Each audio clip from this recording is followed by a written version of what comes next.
Lobby cardinal Laurent Mosengo Passinia a célébré qui messe mon nene.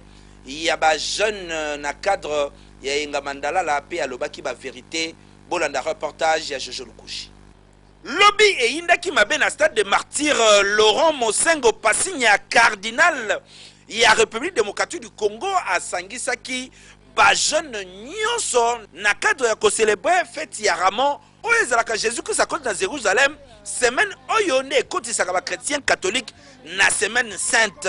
Kasi na République démocratique du Congo, Laurent Mosengo Passinia depuis qu'il a comme archevêque et comme lokola journée diocésaine de jeunes, c'est-à-dire à sangisaka ba jeune nyonso pona côté ya bango pe pona kolakisa bango ndenge nini esengeli ba tambola tellement que ba jeunes congolais ba perdre ba repère pe ba valeur oyo bakoki ko promouvoir na kibolenge na bango pote Congo etambola malamu.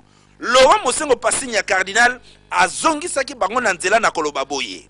Comment pourrions-nous en toute conscience l'acclamer si nous ne suivons pas les valeurs de vie qu'il nous a laissées dans l'Évangile et que nous vivons les antivaleurs d'une société permissive, d'une société qui cultive le vice et la corruption, et en ne résistant pas à la tentation du soupunatolo et de la noix de cola,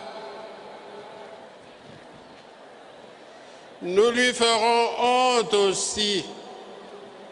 Semaine sainte et bandit, ba jeune union se sengeli ba changer bizaleli. Ndenge cardinal alobi. Terrible. De 18 à 35 ans.